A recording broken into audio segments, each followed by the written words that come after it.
do Espírito Santo. Amém. Com estes nossos encontros semanais, se queres ser perfeito, estamos meditando sobre a purificação do coração. E de acordo com Santo Afonso, vamos refletir agora sobre duas temáticas. A primeira, avisos práticos a respeito do pecado mortal. E a segunda, a obrigação de evitar a ocasião de pecado. Para evitar o pecado mortal, é preciso desconfiar de si mesmo. A presunção, achando que por si mesmo é capaz de evitar o pecado, pode levar, evidentemente, à queda. Sem rezar para não cair em tentação, confiando apenas nas próprias forças, a pessoa por certo cairá, porque, evidentemente, o homem, por suas próprias forças, não vencerá as tentações, mas ele precisa da graça de Deus. Colaborando com a graça de Deus, ele poderá resistir às ocasiões de queda. Daí a necessidade de dizer muitas vezes, como dizia Santo Inácio: não permitais, Senhor, que eu me aparte de vós. Quanto mais unida uma alma estiver a Deus, menos chance de cair em tentação ela terá, porque Deus será o valor maior de sua vida, e nele encontrará todo o seu sustento e toda a sua fortaleza para resistir a todas aquelas ocasiões que a afastariam de Deus, isto é, do pecado que faria com que ela passasse a viver em inimizade com Deus. Mas, se por infelicidade alguém peca gravemente, não deve desanimar. Deve, antes, buscar sem demora a confissão. Alguém, então, que está em pecado grave, não pode se demorar para buscar a confissão. Pense, a partir do momento que uma pessoa pecou gravemente, ela rompeu sua amizade com Deus. Consequentemente, ela condenou sua alma ao inferno. Seria o mesmo que andar de mãos dadas com o demônio. Então, o quanto antes esta pessoa buscar o sacramento da confissão, lhe será restituído o estado de graça de sua alma e voltará à amizade com Deus. Em outras palavras, Deus a arrancará da possibilidade de ir para o inferno devido ao seu pecado. Como nosso Senhor padeceu aflições, levando sobre si as nossas iniquidades, também devemos viver compungidos de dor, já que foram os nossos pecados que o afligiram. Devemos viver compungidos de dor, isto é, buscando sempre uma sincera contrição de todos os pecados cometidos. Afinal, nosso Senhor tanto sofreu justamente porque levou nossos pecados sobre si até o madeiro da cruz. Santa Margarida de Córtona não cessava de chorar seus pecados, depois de se converter da vida errada que levava. Por isso, lhe disse seu confessor que enxugasse suas lágrimas, porque nosso Senhor já havia lhe perdoado há muito tempo. Então, ela respondeu assim ao seu confessor: como poderia deixar de chorar e de me arrepender de meus pecados, se meu Jesus, por causa deles, passou toda a sua vida em tristezas e aflições? Entenda, chorar e arrepender-se dos pecados não é o mesmo que levar um sentimento de culpa. Existem muitas pessoas que, mesmo depois de serem perdoadas por um sacerdote no sacramento da confissão, ainda levam um sentimento de culpa pela vida errada que tinham, ainda levam um sentimento de culpa pelos pecados que cometeram. Normalmente, isso se dá quando os pecados envolveram outras pessoas e agora aquela ocasião se torna para ela um motivo de grande vergonha, de grande constrangimento. O Senhor, então, quando nos perdoa de nossos pecados por meio do sacramento que Ele deixou na sua igreja, isto é, o sacramento da confissão, Ele não quer nenhum tipo de sentimento de culpa. O que Ele quer de nossa parte é simplesmente o arrependimento de nossas faltas. Daí devemos entender, arrepender-se continuamente e chorar todos os pecados como uma forma de reparar todo o mal que fiz com o meu pecado, para assim atenuar minhas penas no purgatório. Para evitar que a confissão de pecados veniais seja feita sem verdadeiro arrependimento e firme propósito de não tornar a cometê-los, convém recordar no exame de consciência de um pecado grave já confessado, para arrepender-se seriamente dele em particular e repelir toda a inquietação quanto ao valor da confissão na qual aquele pecado foi confessado. Vamos entender assim: quando se tratam de pecados veniais, evidentemente não precisamos especificá-los e nem quantificá-los, diferente do que acontece, por exemplo, quando se trata de um pecado grave ou mortal. Além de especificar qual pecado eu cometi, devo também quantificá-los. Por exemplo, não é suficiente eu dizer pequei contra a castidade. Eu preciso dizer qual foi o pecado contra a castidade. Foi um pecado de ato solitário? Foi um pecado de acesso a material pornográfico? Foi um pecado de pensamento impuro alimentado? De olhar impuro lançado sobre alguém? E quantas vezes isso aconteceu? Quando se tratam de pecados veniais, evidentemente, não é necessário todo este processo. Basta uma confissão de uma forma genérica. Mas, veja só, além desta confissão dos pecados veniais, quando só há pecados veniais a serem confessados, Santo Afonso orienta a recordar de um pecado do passado, um pecado grave ou mortal. Não porque este pecado não tenha sido perdoado, mas para que assim não paire dúvidas no coração daquele fiel, de que a misericórdia de Deus o alcançou. Além disso, é extremamente útil fazer ao menos uma confissão geral nesta vida, sobretudo para aqueles que fizeram confissões sacrílegas ao ocultarem pecados graves, ou que fizeram confissões inválidas por falta de conveniente preparação e verdadeiro arrependimento. Eu, de minha parte, tenho orientado muitas vezes os fiéis a fazerem confissões gerais, isto é, uma confissão de vida, procurando arrepender-se dos pecados desde sua mais tenra infância, quando, finalmente, tendo uso da razão, já sucumbiram às tentações, para que assim não reste dúvida de que se arrependeram de seus pecados e deles foram perdoados. Pense assim comigo. Pode ser que mesmo fazendo uma confissão geral, uma pessoa não se lembre de todos os seus pecados, mas de sua parte, ela terá feito todo esforço possível para lembrar-se, recordar-se de seus pecados. E é claro, no ato da confissão, neste caso, todos os pecados serão perdoados. O mesmo não se dá quando uma pessoa, por negligência, não confessa um pecado. Então, não só aquele pecado não é perdoado, como aquela confissão se torna inválida, porque aquela pessoa não fez a devida preparação, como já mencionei aqui. E também se a pessoa não traz um verdadeiro arrependimento dos pecados cometidos, com o propósito sincero de não tornar a cometê-los, aquela confissão é inválida. Imagine, por exemplo, uma pessoa que busca a confissão simplesmente por desencargo de consciência. Ela fez uma coisa da qual se envergonha. Então, ela vai ao sacerdote, como que por desencargo de consciência confessa os seus pecados. Mas não está sinceramente arrependida, não tem um espírito de verdadeira contrição, a dor profunda por ter ofendido a Deus com aquele pecado. Tampouco tem a atrição, isto é, o medo do inferno por causa daquele pecado, mas simplesmente o confessa por um desencargo de consciência. É evidente que aquela confissão será inválida.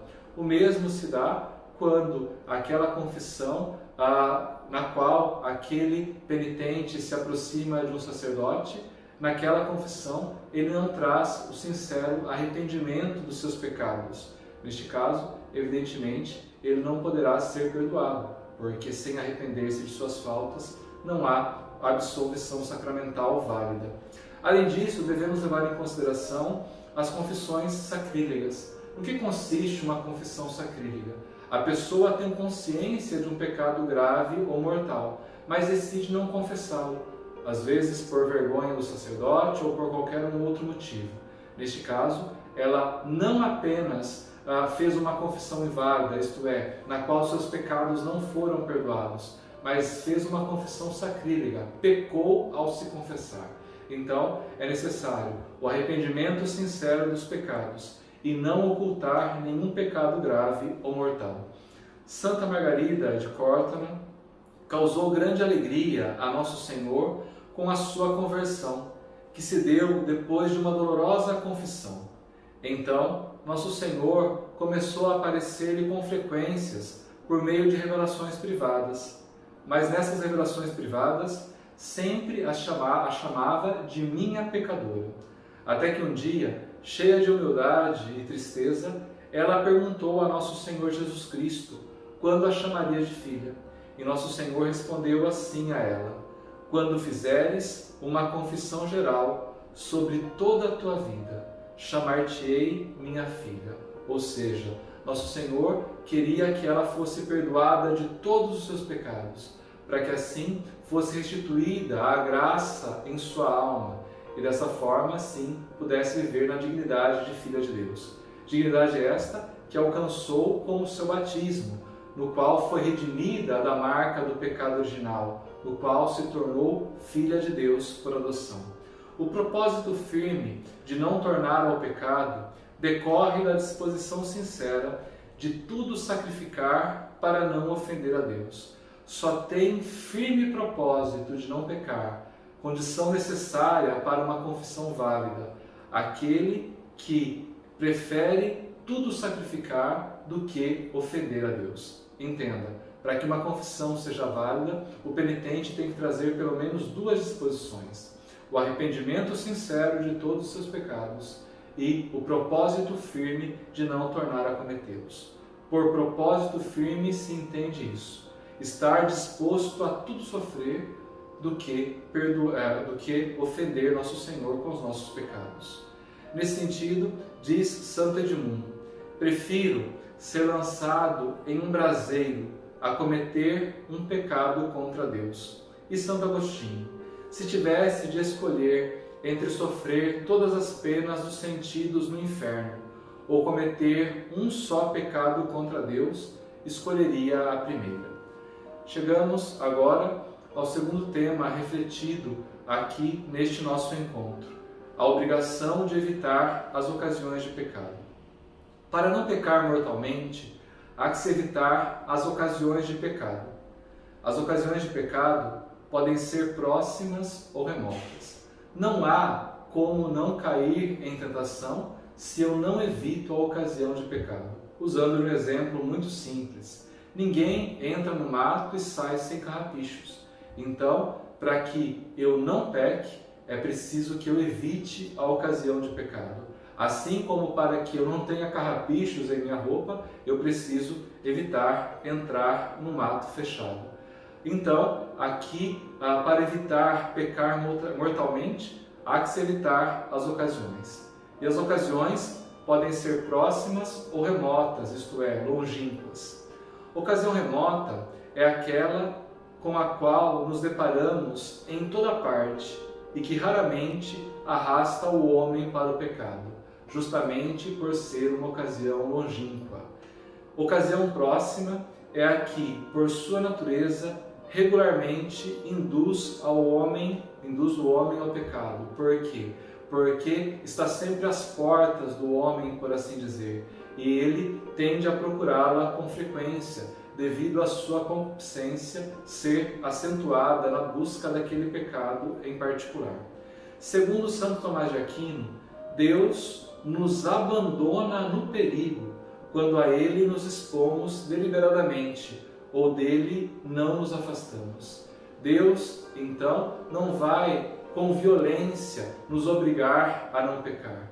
Se, infelizmente, nós nos abandonamos ao perigo, se, infelizmente, nos expomos ao perigo de pecar deliberadamente dele, isto é, de Deus, nós nos afastamos e Deus, consequentemente, abandona aquele que prefere o pecado a viver na graça.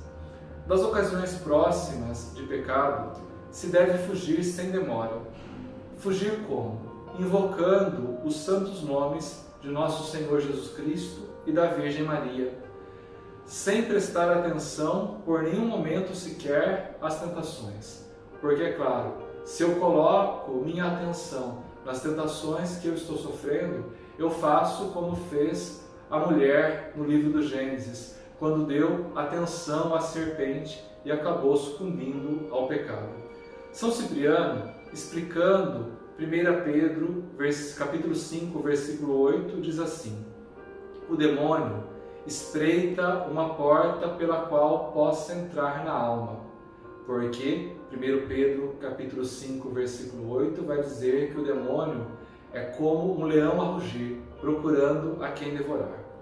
Logo que se oferece uma ocasião perigosa, o demônio diz consigo mesmo: eis a porta pela qual poderei entrar, e imediatamente sugere a tentação. Se então a alma se mostrar indolente para fugir da tentação, cairá seguramente, em especial se tratar de um pecado impuro. São Cipriano, então, já estava consciente de que aquele que vive de forma displicente, sem fugir das ocasiões de pecado, procurando intensificar sua vida de oração, com certeza cairá, sobretudo se forem pecados de ordem sexual, isto é, pecados impuros. Esta é a razão porque ao demônio desagrada mais os propósitos de fugir das ocasiões de pecado do que as promessas de nunca mais ofender a Deus, porque as ocasiões não evitadas tornam-se como que uma venda para que os olhos não vejam o que é eterno e se fixem apenas nas satisfações imediatas. Uma pessoa, quando aceita a tentação, como que dialoga com o demônio, tem então os seus olhos como que tapados por uma venda para aquilo que é eterno, isto é, para o que Deus reserva para nós em sua glória, para a vida eterna, que depende da santidade vivida aqui neste mundo. E, consequentemente, ao ter seus olhos como que vendados, ela busca apenas o seu prazer nas satisfações imediatas, naquilo que este mundo pode oferecer. Vale ressaltar ainda que, em se tratando de pecado contra a castidade, há que se evitar também a ocasião remota, isto é, a ocasião longínqua, a exemplo do que nosso Senhor ensina em Mateus, capítulo 5, versículo 29. Se o teu olho direito te leva a pecar, arranca-o. É melhor entrar sem um dos olhos no reino dos céus, do que com os dois ir para o inferno. Aqui podemos entender que nosso Senhor está falando dessas ocasiões remotas, ocasiões longínquas, mesmo sem que tenha se apresentado ainda diante dos olhos a ocasião do pecado contra a castidade. É importante arrancar, isto é, arrancar o olho daquele pecado, para que assim a alma não mereça o inferno por ter consentido em pecar daquela maneira. Além disso, precisamos pensar também na gravidade do que fala nosso Senhor aqui. Ele usa, por assim dizer, de uma hipérbole, ou seja, uma forma exagerada de falar, para dizer que seria melhor viver amputado de um membro aqui nesta terra do que perecer eternamente no inferno por consentir com as tentações, caindo assim em pecado grave ou mortal. O Senhor esteja convosco, Ele está no meio de nós. Abençoe-vos o Deus Todo-Poderoso, Pai, Filho e Espírito Santo. Amém.